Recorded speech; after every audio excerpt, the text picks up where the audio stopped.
Je prie pour que Dieu nous ouvre les oreilles, afin que nous comprenions que la prière, ce ne sont pas des phrases. La prière, ce n'est pas parce qu'on fréquente la meilleure église. La prière, c'est ce qui se trouve à l'intérieur de toi, ce qui te remplit, ton caractère.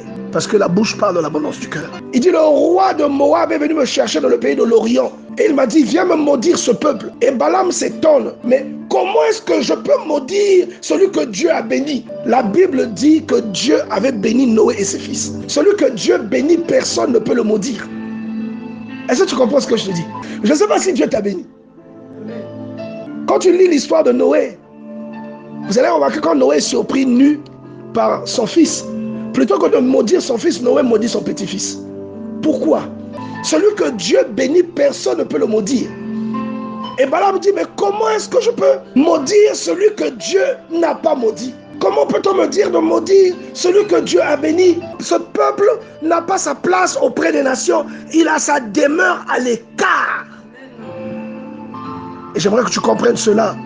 Mais attention, à la fin de cette expérience, alors que Barak est confus, Balaam va lui donner un secret. Il va lui dire, si tu veux que ces gens-là soient maudits, tu dois les séparer de leur Dieu. Parce que tant que toi tu vas les attaquer de front, leur Dieu te combattra. Il ne permettra pas que tu les atteignes. Mais si tu introduis le péché au milieu d'eux, ce n'est plus toi qui les combattras, mais c'est leur propre Dieu qui les détruira. Alors qu'est-ce que Balak va faire? Il va introduire l'immoralité sexuelle au milieu d'Israël. Est-ce que tu comprends? L'immoralité sexuelle. C'est ce qu'on appelle l'affaire de Péor.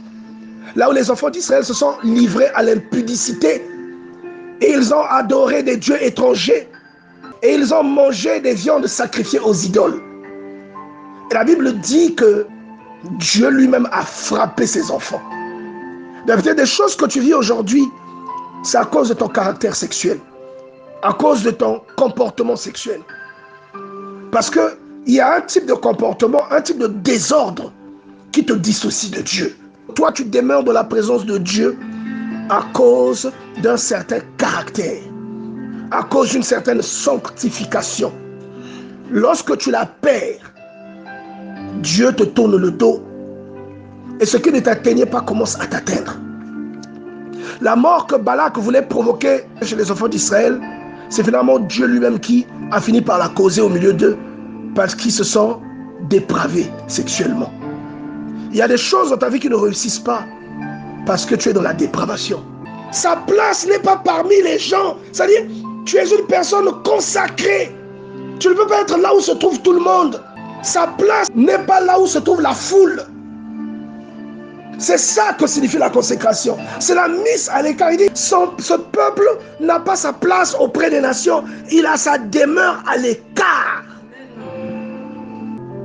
Et je prie pour que Dieu nous ouvre les oreilles, afin que nous comprenions que la prière, ce ne sont pas des phrases. La prière, ce n'est pas parce qu'on fréquente la meilleure église. La prière, c'est ce qui se trouve à l'intérieur de toi, ce qui te remplit, ton caractère. Parce que la bouche parle de l'abondance du cœur.